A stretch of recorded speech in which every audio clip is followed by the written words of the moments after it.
아니, 병원 이름에도 상표 등록이 있다라는 얘기를 들었어요. 아, 네네네. 누군가가 그거를 먼저 해버린 거예요. 네. 기존의 원장님께서는 네. 그걸 다시 되찾을 수 있는 방법도 있나요? 좀 입증을 좀 해야 돼요. 그러니까 선 사용권이라는 게 있어요. 안녕하십니까, 행센 오영일입니다. 안녕하세요. 특허법인 해안의 이주철 변리사입니다. 네, 반갑습니다. 자, 안녕하십니까 여러분. 오늘 처음으로 또 변리사님 모시고 또 첫 번째 네. 촬영을 하게 됐습니다. 오늘 아마 병원을 운영하시는 원장님들께 또 네. 특허와 관련된 상품 출원 등과 관련된 네. 뭐 이런 것도 이야기 많이 해주실 건데 네. 잠깐 본인 소개 간단하게 부탁드리겠습니다. 예, 저는 현재 특허법인 해안의 변리사로 활동을 하고 있습니다. 그리고 오늘 주제가 뭐 병의원, 뭐 상표인 것이신 만큼 제가 뭐 그간 뭐 여러 중소기업도 관리했지만 또 병원 쪽에서 네. 상표뿐만 아니라 특허에 대한 상담도 많이 해왔기 때문에 그에 관련된 어떤 노하우 네. 최대한 좀 공유 드리도록 하겠습니다. 좋습니다. 일단 제가 좀 변리사님과 촬영 전에 나름 좀 공부를 했는데 아, 네. 아니, 병원 이름에도 상표 등록이 있다라는 얘기를 들었어요. 아, 네네네. 그렇습니까? 네, 맞습니다. 네. 아, 그래서 그게 사실 뭐 네. 병원이라고 특별한 건 아니고요. 네. 이게 사실은 사업을 하시는 모든 분들이라면 네. 사실 이제 상표권에 대한 이제 고민을 해야 되는데, 네. 근데 병의원 쪽도 사실 어떻게 보면은 이제 B2C 비즈니스잖아요. 네. 그러니까 본인의 어떤 브랜드가 그 최종 고객한테 전달되는 그런 마케팅을 해야 되기 때문에 네. 그건 사실 소비자분들은 그 병원의 이름 아니면 병원의 어떤 로고를 보고 아, 여기는 어떤 치료를 잘한다라는 어떤 신뢰가 형성되기 때문에 맞아요. 그래서 저는 상표권이 병원 네. 분야가 굉장히 중요하다고 생각을 한 겁니다. 그렇구나. 아니, 저희는 그냥 상표 그러면 보통 무슨 치과, 무슨 내과 뭐 이렇게 있고 그렇죠. 간판 있지 않습니까? 맞습니다. 그냥 간판 정도로 생각을 하지 네. 이게 어마어마한 뭔가 자산 같은 느낌으로 받아들이진 않았었거든요. 네네네.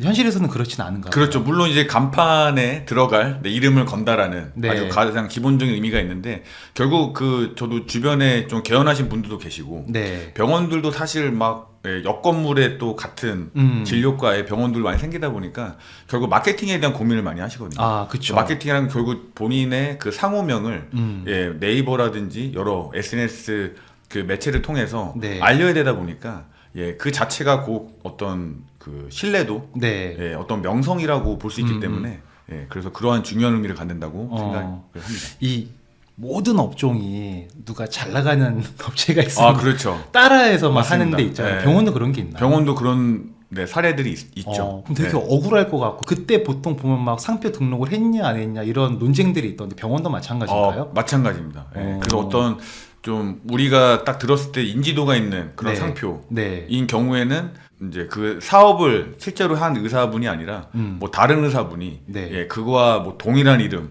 또는 유사한 이름으로 네. 또 영업행위를 하는 거죠. 그리고 더 나아가서는 아예 그 상표를 아예 출원까지도 먼저 해버린다면 네. 그러면 먼저 했던 분이 어쨌든 입증이 좀 잘 안 된다고 하면 네. 결국 이름을 바꿔야 되는 그런 최악의 상황도 맞이할 수 있는 거죠. 그럼 만약에 예를 들어서 어떤 병원 원장님께서 운영을 열심히 잘 해오고 오셨고 네. 이제 입지도 좀 굳혀진 상태세요. 네. 단골이라고 하기 뭐하지만 동네에서 어디 아프면 어디 병원 가 할 정도로 그렇죠. 딱 돼 있어요. 네. 상표 등록을 안 해놨는데 네. 누군가가 그거를 먼저 해버린 거예요. 네. 그런 경우에 이 기존의 원장님께서는 네. 그걸 다시 되찾을 수 있는 방법도 있나요? 그래서 일단은 완전히 없지는 않습니다. 그래서 어쨌든 그런 일 자체가 없으려면 네. 먼저 상표를 받아놨다면 그럼 누가 이제 후출원으로 들어오더라도 거절되겠죠. 똑같은 그쵸. 상표가 들어오면. 그쵸. 그런데 만약에 이제 그 대비를 못했다고 하시면 좀 입증을 좀 해야 돼요. 그러니까 먼저 사용하신 그 원장님이 그러니까 선 사용권이라는 게 있어요. 네. 선의로 먼저 사용한 사람한테 어떤 권리를 주는 그런 혜택을 가져가려면 네.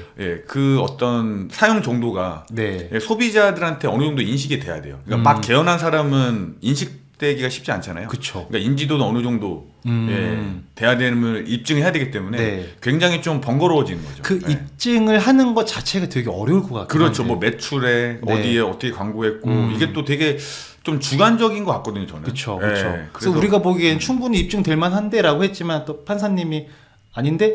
그렇죠. 이거는 좀 추처로 인식은 아직 안 된 것 같습니다라고 하면 그렇죠. 그럼 지게 되죠. 와, 그러면 진짜로 열심히 막 활동하고 SNS랑 막 블로그는 요새 네. 유튜브도 또 많이 하고 있고 그렇죠. 하는데 그 쏙 빼가 버리면 네. 진짜 억울하겠는데요? 그렇죠. 힘이 빠질 수밖에 없는 게 네. 그가 노력했던 그 노력들, 네. 그것들이 다른 사람한테 그쵸. 그가 마케팅 활동하고 쌓아놨던 신뢰가 그 신뢰를 또 미래의 나를 위해 투자한 건데 그게 다른 사람한테 가버리는 거니까 그러니까요. 진짜 남 좋은 일 하게 그 되는 일단 병원 우리가 개원하면 신경 쓸 게 정말 많이 있지만 맞습니다. 그 중에서 이름 짓는 것도 되게 중요하게 생각들을 하시잖아요. 네. 그 이름 짓고 나면은 이제 간판만 만들 게 아니라 상표권 등록이라고 하나 뭐라고? 상표 출원 등록이라고 표현합니다. 네. 상표 출원 등록은 무조건 하는 게 그렇죠. 좋겠네요. 네, 맞습니다. 상표 출원 등록을 하려면은 그 구청 가서 하는 건가요? 아니면 변리사님 통해서? 실제로 모르시는 그렇죠. 분들 많이 특허청 통해서 직접 할 수도 있는데 근데 네. 이제 그 상표를 정하고 그 다음에 저희가 지정 상품이라는 것도 지정해야 돼요. 그러니까 네. 상표 하나만 딱 받는 게 아니라 이 상표를 우리는 의료업이라든지 아니면 뭐 사과 도소매업이라든지 아무튼 어떤 업종을 정해야 돼서 그 업종 설정도 좀 잘할 필요가 있고요. 그리고 저희가 이제 의뢰받으면 바로 넣어보는 게 아니라 또 가능성 검토를 해야 됩니다. 그러니까 가능성 검토하면은 어떤 게 좋냐면 내가 생각한 A라는 이름에 대해서 이미 상표권이 나와 있다면 그 이름을 안 할 수 있는 그런 어떤 기회가 생기는데 모르고 다 이제 깔아버리면은 이거는 약간 아까와 같은 억울한 상황 아닌데 이미 어떤 사람이 A라는 상표로 영업 활동을 열심히 하고 있었는데 그걸 동일하게 우연히 하게 되면 그거야말로 진짜 침해가 되는 거죠. 그런데 내 의도는 그런 게 아니었는데 그렇죠. 진짜 그 이름으로 수건 다 찍고 막 간판 만들고 했는데 알고 보니까 이런 이상해지는 사전에 그거 확인하는 절차도 또 필요하겠네요. 그렇죠. 그런 것들에 대한 그 견해를 듭니다. 이런 상표가 이미 나와 있어서 뭐 이렇게 변형하거나 아니면 다른 네이밍으로 하는 걸 제안 드린다. 이런 견해를 좀 드리죠. 그래서 보통 상표 등록 출원할 때도 변리사님들이 그런 거 상담을 해주시면서 가이드를 조금씩 맞습니다. 이렇게 해주는 역할을 해주시는군요.